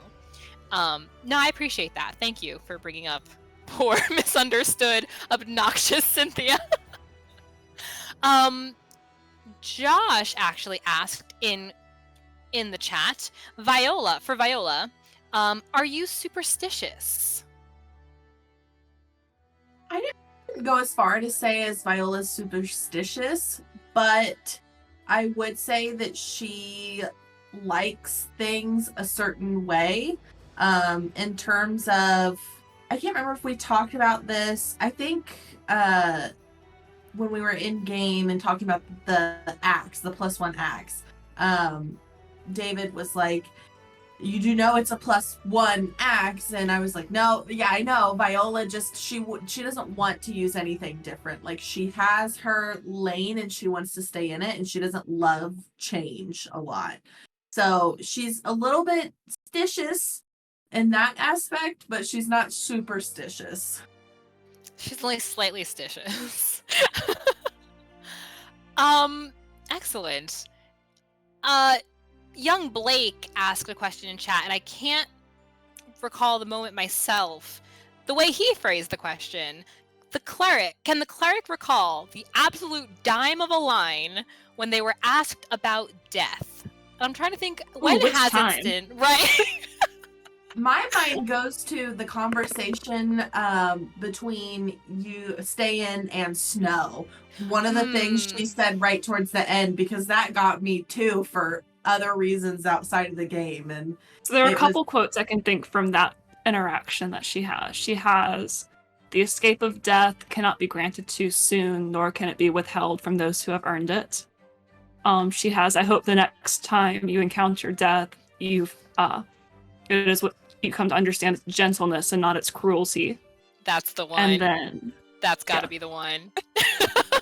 And then there's the mantra of death must be earned. She's so consistent, and that's one of the reasons that it's difficult to pick out which line it might have been, because she's just very consistent in her character. Young Blake says, bangers.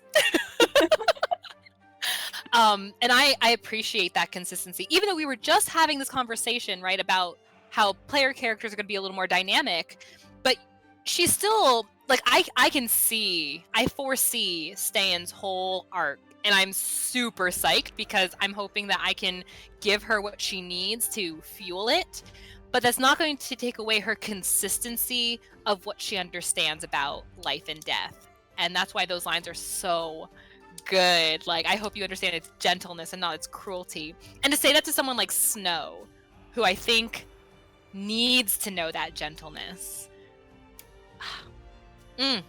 Choice. So choice. I think this is also a question from Josh. He asks, Ste'yn, would you consider death to be a he or a she? Ste'yn would answer that more as death is. Death is not necessarily something that is associated with one gender or another, but something that just is in the world. At least from what I know about, and what Ste'yn probably knows about the Pantheon and stuff, I don't know of a specific god or goddess of death. If one does exist, I'll default to that and amend the statement. But I think for her, it's more death is. There are those who are associated with it, like the goddesses, Atala's life, and then some Laudelus burials and things like that. But for her, death just is. So that's probably not answering the question that. No, I think that's perfect. Exactly, but I think it's perfect. If it's a matter of if she had to pick something, like from her own opinion, how does she view it? That's one thing, and you're welcome to answer that question too if you want to make it more opinionated for her. But if she's going to go based on her just straight up knowledge, I think that's a perfect answer. I'm curious, what would her opinion, if she had to pick, like, where would it lean for her? She'd probably lean more towards a feminine version of death because of its the association with gentleness. That's so fascinating. I think I gave you, based on what Ste'yn would know, the information about both Atala, the goddess, and the goddess Samladal. Yeah. And it's not like hidden or anything. It's just that her character knows it. Their characters may not. You as the players might be interested to know. So Samladal, she's referred to as the goddess Samladal, but she's actually an androgynous figure. Generally, she is depicted as a female. It generally leans towards female, but she's completely like swaddled in cloth. And it's said that she tends to reveal a part of herself when evil is near. So like some part in some vision or whatever, she might like reveal her hand or her leg or foot or something when evil is near. But despite that, she is generally an androgynous character. She just leans to the feminine. So I think that's interesting that that's where that went. And then another question for both Viola and for Ste'yn, so the characters. Can you tell can you tell when someone is flirting with you? I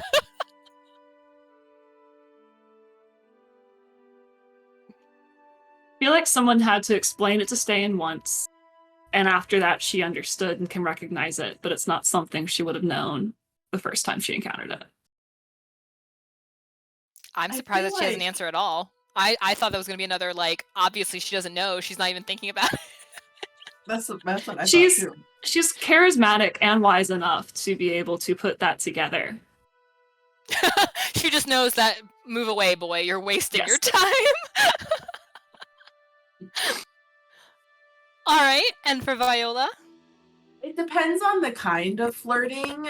I feel like the more subtle stuff is probably just gonna go right over her head. But if it's something that she would have experienced in the past, then she would recognize it again. Or if it was just like outright, then she'd be able to recognize it. So it just depends. She needs that kind of obvious, like, hey, I am now wishing to court you. I would like to escort you to dinner now. Somehow I feel like... So Viola's really interesting in that regard, because I feel like her... I don't want to say her whole story, her whole path is going to involve, you know, love. But she seems like the kind of person that it is something that's important to her. So for someone like Storkum, the Avenger, showing up, I feel like from her perspective, she's the kind of girl who, if she doesn't notice you, she's not going to notice you flirting with her. Even if you are obvious, it'll just be like, oh, you're such a sweet friend. Whereas like the Avenger, if he rolled around and was like, oh, you know, you were say Viola's in the middle of sparring and he happened to notice, and he would have been like, lift your blade up a little more, and then he would have just kept walking, she'd have been like, he noticed me, he noticed my blade. I feel like a lot of it is her perspective and her own bias on the situation. Yeah, that 100%, that tracks. I love it. That makes me so happy. I want to ask a question, and maybe I'm cheating a little, but I really want to know. And so I'm just going to ask it myself straight from my list. So I want to know, I'm trying to remember if this came up in our last Q&A, but from you two ladies.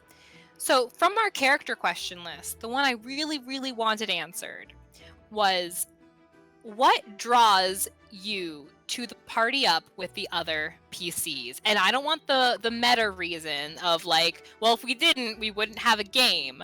I want to know how it works in your minds that you have stayed, your characters have stayed with this group.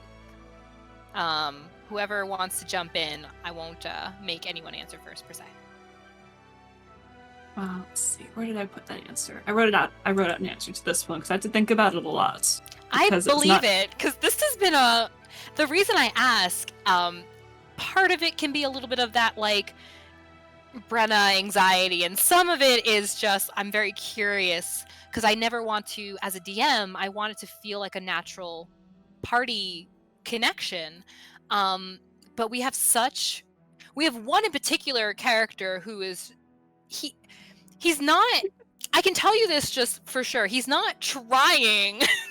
He's not trying to make things difficult, he is playing his character so beautifully. He is playing his character so perfectly. And as I go back through the sessions, all this is a preface, but as I go back through the sessions and I hear what he's saying and I see what he's doing, it's making perfect sense. So I want to know, for you guys, what is it, the non-meta reason that Ste'yn stays, that Viola stays? The biggest thing keeping Ste'yn with the party right now is a sense of duty, a sense of this is how she's going to be able to achieve her goal the best, of fighting for the light, of doing what she feels compelled to do by her goddess. That's the biggest reason, is that sense of needing to follow the pull of her goddess, needing to follow the orders that she's been given that will help her on that task. She's wanting to find reasons to connect and bond more with the party themselves. She's done that in the past. One big moment for her that I mentioned this moment earlier was that flower crown moment. She took that very much as a sign that Atala needs her to stay with these people for now, because she was not in a good mood at that fight. She was strongly considering walking off, storming off on her own, because even Viola seemed determined at that point to do things her own way. And Ste'yn didn't agree with that way. So she was very much considering just going and stalking off and maybe going off on her own or finding a new group of people. But then it was like, no, there are roses here among these thorns. Stay put. She's so poetic! She also just called us thorns, maybe? I don't know. But there's roses among the thorns. Maybe aspects of us are thorns. Maybe. Yeah. Look, if this guy wants to kill me while I'm sparring with him, I guess I asked for this fight. It's so funny. Yeah, that's perfect. And I think that's another one of those moments, right? Like, you would ask me, what surprises me. It's when it started off as kind of rocky as it did, and then these things happen naturally. Ste'yn found her moment very naturally. That's like, she's being called. Frustrating as it might be for her, this is a lesson for her. She needs to stay. What about Viola? What is the reason she has to stay with this group? Viola is definitely a people person. She does not like to be alone. And this is kind of the first group where she felt some sense of friendship and belonging, even if she kind of forced it on some of them. So I feel like once she found that safety and comfort in a group, then she was just like, this is where I be, and this is where I stay.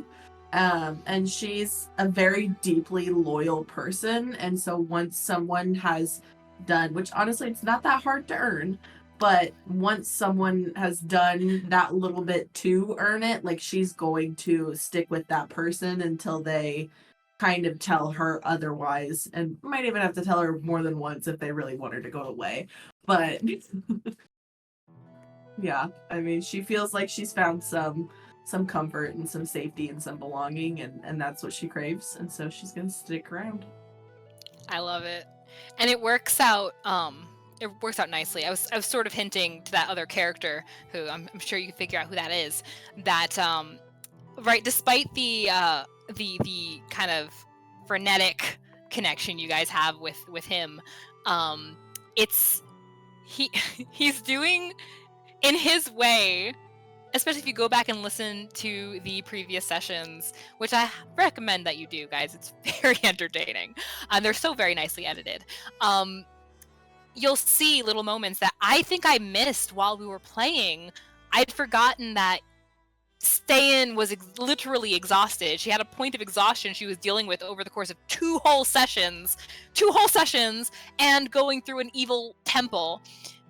And Beau's reaction when they got to their assignment site was to take a mattress aside and say, like, hey, Ste'yn, it's not much, but, like, you can take the mattress if you want. And just like, oh, okay.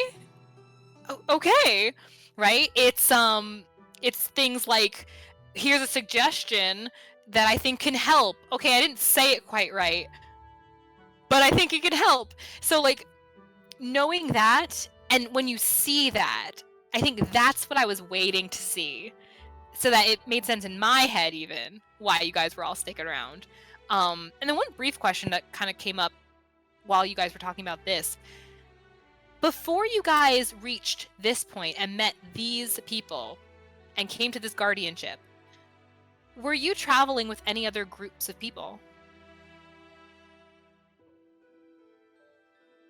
I mean, I feel like you know the answers to this. I mean, do I? Ste'yn's traveled with several different groups, several different, like, maybe day-long, maybe week-long, maybe a couple month-long partnerships of some sort. Basically, whoever she could that would help her achieve her goals. Okay, but it was very goal-oriented for her. Mm-hmm. Versus my goddess is literally like, settle down now, child. Simmer down, child. For the most part. Without saying too much, for the most part. That's fair. I think I briefly forgot, actually, that I did know that about Ste'yn. Did I forget that I know that about Viola, too? Well, it's mentioned in the journal that she writes in that I gave to you. But, I mean, funnily enough, opposite of Ste'yn, Viola has not really been a part of any other groups since she took off. She's had, I wouldn't call it a group, maybe a couple of people that she stayed with for a short time. Well, no, not a short time now that I think of it, but no adventuring parties besides this one. This would be her first, which again makes sense that she would cling to it because she'd have a certain sort of sentiment to it since it was like her first big group of friends. Excellent. That's what I wanted to know. That's all. I just wanted you guys to give more away about your histories without having to wait 2 more weeks. Would you like the whole lore documents? Yes. Yes. You know I would. I had asked,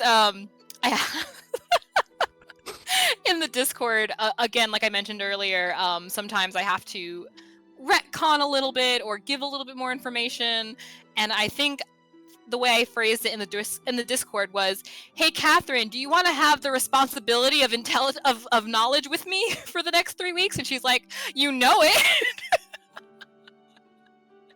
It was an excellent and very Catherine moment. It's like, I can't handle this alone. Please share this burden with me. And she's Gladly. like, Anytime. my yoke is light. All right. That's all the questions I have. I think that's all the questions we have from chat. And unless you guys have more, or are we satisfied with what we know? I have a question. Please. For the DM. Actually, I have 2. But first, I just wanted to know, did you answer your favorite NPC, who that is? Did you answer that question? Oh, I don't know if I actually did. I think I was just cluing in on Nora and how much I do adore her. I really do. I think apart from Nora, I think honestly there is a favorite, but you haven't met them yet. You have not met them yet. And I can't say specifically, but I will say that the character may be connected to one of your backstories. Maybe a little personal NPC. And I absolutely adore them. And because I won't tell you who it is specifically, I can say that I am more than happy to be that guy and like steamroll the game to make sure that what I want to happen with this character happens. Won't even lie to you. But you won't know. It's okay. For you, it'll be like, okay, this is just where we wound up. For me, it's going to be like, no, you were going to get here. And you're going to appreciate it, I think. I think one of you guys will appreciate it. Not less, but you might cry a little. I won't lie. You might cry a little. I cry a lot, so it doesn't take much. I don't. Oh, easy then. No, I'm kidding. Without saying who, but there is one character I'm really excited about where that particular storyline is headed and how they connect to not just one of you, not just their PC, but how it might affect the whole group. I think will be an interesting moment, and I think it's going to give you guys an interesting, potentially difficult question to ask of like what to do in a scenario. Moral Yeah. dilemmas. Bring them on. I like it. Was there another question you had? Yeah, so I know that the rock album Razia Shadow is what kind of inspired this, but I just wanted to, like, if was there any specific moment, like what was the spark that started this game that we've been enjoying so immensely? I'm glad to hear it. So the story itself in the album is so basic. It's really basic, right? It's light and dark. It's a love story between these two essentially angels, and of course one of them screws it up and the whole world falls apart. I think what made me curious about it and I wanted to kind of dig deeper, and what the game is named after, is the song in the very middle is called 100-Year Intermission. So it's basically it's a 1 minute, it's called 1 minute 100-year intermission. So the song is 60 seconds long and it's just the intermission between like Act 1 and Act 2. But you go from literally like ancient history where the scientist creates the world with his angels, who he calls his inkslingers, and you meet Arima and Nidria, his angels, fall in love, things fall apart. To 100 years later, it seems like you have this whole new civilization that like built up around it, and you have the light and you have the dark. So I wanted to know what happened in that 1 minute 100-year intermission that got us where we were. So I was like, I'm gonna plug it in and see what happens. So that's where that came from. Was I think if we were to pinpoint it, it would just be that one song right in the middle of just 1 minute 100-year intermission. That was a great answer. Oh, thanks. I recommend you listen to the album. It's really good. One day we're just gonna have just a listen party. We'll be like, hey, you guys near your computers? You guys on Spotify? Guys, tune in. Let's go. We'll just listen to it together. It's only like 45 minutes, the whole thing. It's super short. So, cool. Thank you for the questions. I like talking about myself. All right, guys. I think that's going to sum it up for us for this evening. This has been a lot of fun. I appreciate the chance to just talk D&D stuff because we still have 2 weeks left until our next session, which feels like a long time, but we'll get through it. This is now the normal amount of time that we'd be waiting. So we got through the first extra week. Now we just have the normal 2-week wait. So I believe in us. I trust us.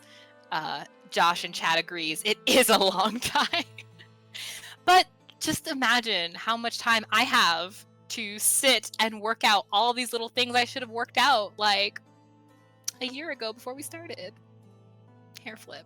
It's fine. It's fine. Everything's fine. Oh yeah, totally. So ladies and gentlemen, that's gonna do it for us for today.